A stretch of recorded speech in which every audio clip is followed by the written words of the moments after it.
Why are 20% of Koreans between 19 and 39 living with a debt-to-income ratio of 300%? Something unseen in the OECD, something unseen in the Western world. A lot of the statistics about Korea are misleading and don't reflect the entire picture. For starters, Korea's rental market is very different from the US and most Western countries. Historically, 70% of rentals in Seoul followed a system called jeonse. In this system, tenants paid no rent. Instead, they were solely responsible for utilities and maintenance.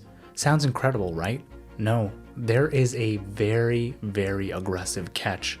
Instead of paying rent, tenants put down a deposit equivalent to 50 to 80% the value of the property. Not 50 to 80% the value of the rental contract, no, the value of the property.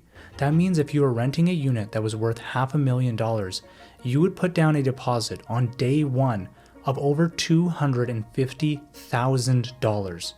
As you can imagine, this places a lot of burden on renters, especially young renters who haven't saved up enough to pay such exorbitant prices. Recently though, 50% of rentals have shifted to 월세, which is more similar to renting. However, even here, tenants generally still provide a significant deposit, upwards of 12 months of rent. Again, this places significant financial strain, but let's assume that you only worry about rent and you don't put up a ridiculous deposit.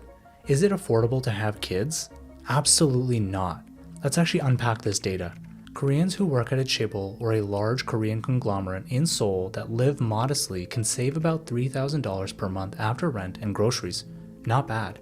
But chaebols only comprise 25% of all employment in Korea, and not all chaebol jobs pay very well. If you are like the vast majority of Koreans working at a small to medium-sized enterprise, then you will likely save around $900 a month, which again sounds feasible, but there's a kicker.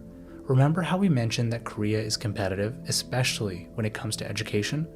Well, in Korea, there are these things called hagwon. Hagwons are private for-profit after-school academies. They help prepare students for college, entrance exams, English exams, employment exams, and more.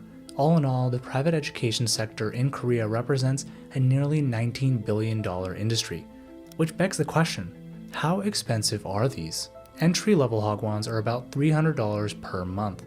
More active ones jump to $700 to $1,000 per month, and elite hagwons can exceed well over $2,000 a month.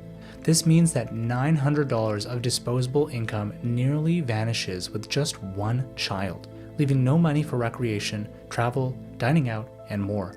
This leaves would-be parents with a critical decision: kids or no kids?